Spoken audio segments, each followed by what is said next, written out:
Hello नमस्कार दोस्तों, welcome back my YouTube channel. फिर एक बार आपको सभी का स्वागत है। मैं आप लोगों को टीईटी के बारे में पूरा फॉर्म कैसे फिल किया जाता है उसके बारे में आपको बताऊंगा। पिछले वीडियो में रजिस्ट्रेशन कैसे किया जाता है वो सर आपको बता चुका हूं। अब यहां पर हम हमारे रजिस्ट्रेशन नंबर और डेट ऑफ बर्थ डालकर हम आगे बढ़ते हैं, जिसमें हमें हमारी इन्फॉर्मेशन जो भी हम प्रोफाइल में भर चुके थे वो सारी हमें यहाँ पर प्राप्त हो जाती है। उसे हम फिर एक बार और डिटेल से चेक कर लेंगे। यदि हमारी इन्फॉर्मेशन कहीं हमें त्रुटि लगती है कि किसी प्रकार से हमने यहाँ गलत डाल दिया है तो हम उसमें वापस हमारी प्रोफाइल में जाके संशोधन कर लेंगे, नहीं तो हम यहाँ पर आगे बढ़ेंगे।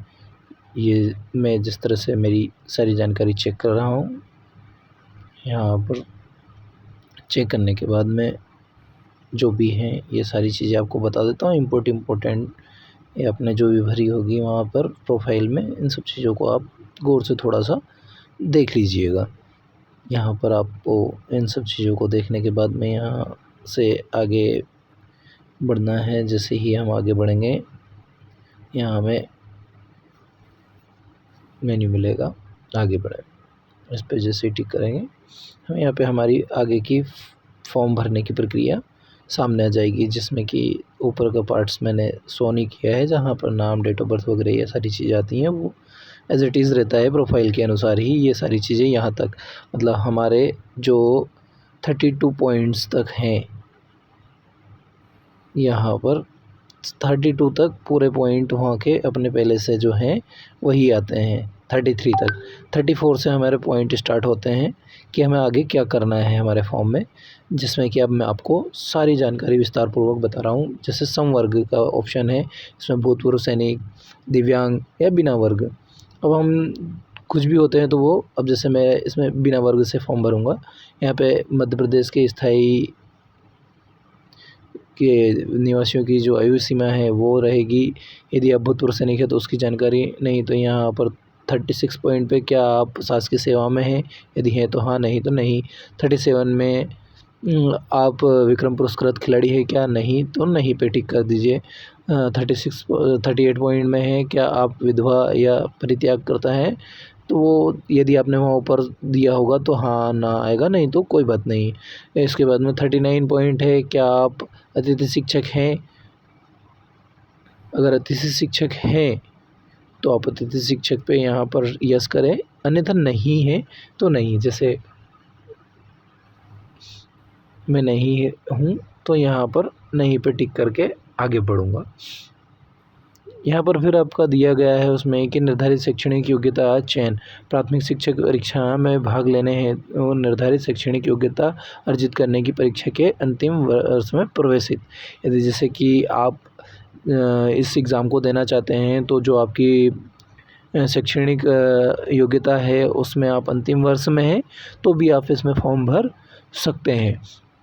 जैसे जो आपका डीएड, बीएड वगैरह जो भी है उसका अंतिम वर्ष होगा तो उसमें आप यहाँ पर फॉर्म भर सकते हैं। जो उसका चुनाव यहाँ पर करना है कि आपका क्या है, उत्तीर्ण है या अंतिम वर्ष में अध्ययनरत है। यहाँ पर आपको जो भी है, मेरा यहाँ पर उत्तीर्ण है तो मैं आपको उत्तीर्ण करके यहाँ बता रहा हूँ। यहाँ पर आप पॉइंट में लेंगे आपको 6 पॉइंट, उन 6 पॉइंट में से आपको आपका जो योग्यता बनता है उसके अनुसार आपको भरना है। जैसे यहाँ पर पहला पॉइंट दिया है कि कम से कम 50% अंकों के साथ हायर सेकेंडरी या उसके समकक्ष 2 वर्षीय डिप्लोमा के साथ आपका हो तो, नहीं तो फिर यहाँ कम से कम 45% के साथ में हायर सेकेंडरी होना चाहिए। और तीसरा पॉइंट है कम से कम 50% अंकों के साथ हायर सेकेंडरी और प्रारंभिक शिक्षा में 4 वर्षीय बीएलएड होना चाहिए। और इसमें है कम से कम 50% अंकों के साथ और विशेष शिक्षा में 2 वर्षीय डिप्लोमा। इसमें विशेष शिक्षा में जैसे फिजिकल एजुकेशन वगैरह वाले आ जाते हैं। दूसरा यहाँ पर 5वां पॉइंट दिया है स्नातक के साथ में 2 वर्षीय डिप्लोमा होना चाहिए। और छठा यहाँ पर आ जाता है संस्कृत पाठशाला के साथ। इसके बाद कोई संस्कृत सब्जेक्ट से हो और उसका 2 वर्षीय डिप्लोमा हो तो वो यहाँ पर इसमें फॉर्म फिल कर सकते हैं। तो इसमें से जो भी आपका है, मेरा यहाँ पर 1 नंबर है, मैं इसमें यहाँ पर 1 नंबर वाले पे टिक करके आगे बढ़ जाऊँगा। इसके बाद में यहाँ पर पात्रता का प्रश्न पत्र आपका जो भी आप रखना चाहते हो, 2 भाषा आपको लेना अनिवार्य है, जिसमें से प्रथम भाषा आप क्या लेना चाहते हो और द्वितीय भाषा आपको क्या लेना है। पहला एक इसमें ये ऑप्शन है कि जिससे आप जो प्रथम भाषा लेंगे वही सेम आप द्वितीय भाषा में नहीं ले सकते हैं। इसी प्रकार जैसे मेरा प्रथम भाषा मैं आपको चयन कर देता हूँ और जो हिंदी है, उसके बाद में द्वितीय भाषा में मैं यहाँ पर रखना चाहूँगा इंग्लिश, क्योंकि हिंदी में वापस नहीं रख सकता क्योंकि मैं ऑलरेडी हिंदी ले चुका हूँ, इसलिए हिंदी नहीं लूँगा। मैं यहाँ पर अंग्रेज़ी भाषा रखूँगा। इसलिए आपको यहाँ पर ध्यान रखना है बहुत सावधानीपूर्वक कि आपको लैंग्वेज क्या लेनी है, वो आपको लैंग्वेज के ऊपर डिपेंड कर। दूसरा यहाँ पर आपका 42 नंबर का पॉइंट दिया हुआ है कि कक्षा 12वीं उत्तीर्ण की है, वो आपने किस माध्यम से उत्तीर्ण की है। आपका हिंदी अगर माध्यम है तो हिंदी, और अगर अंग्रेजी माध्यम है तो अंग्रेजी, या इसके अलावा अन्य माध्यम हो तो आप उसमें भी टिक कर सकते हैं। चौथा मतलब आपका 43 पॉइंट है यहाँ पर, क्या आप अंग्रेजी माध्यम में अध्यापन कराना चाहते हैं या करा सकते हैं। तो यदि आप अंग्रेजी माध्यम में पढ़ा सकते हो तो हाँ कर दीजिए, नहीं तो नहीं। तो मैंने यहाँ पर स्किप कर दिया है इसको।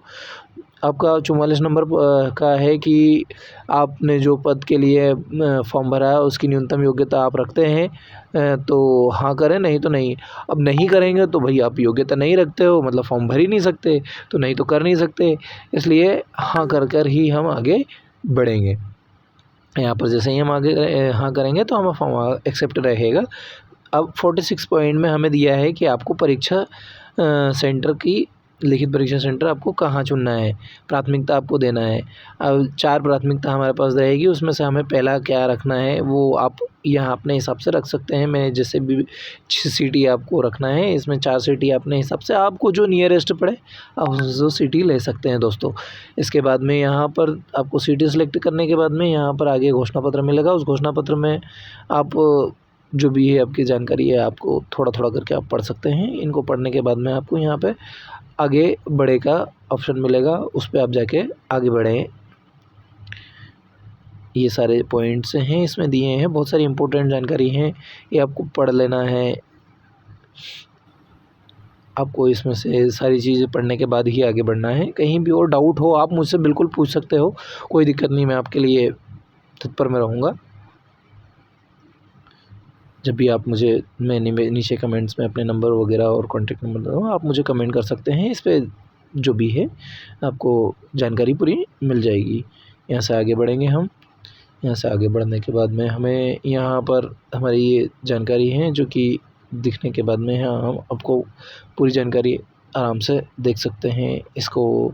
फिर यहाँ से पहले हमें प्रिंट आउट करना है, प्रिंट आउट निकाल कर हमारी पूरी जानकारी चेक कर लेना है। अगर हमें लगता है कि कहीं हमारे साथ त्रुटि है वेरीफाई कर लें, उसके बाद ही हम यहाँ पे आगे के लिए बढ़ेंगे, क्योंकि इसने साफ साफ लिखा है, उसके नियम लिखे हैं कि पहले प्रिंट आउट करें, अपनी जानकारी से पढ़ें, उसके बाद ही शुल्क काटें।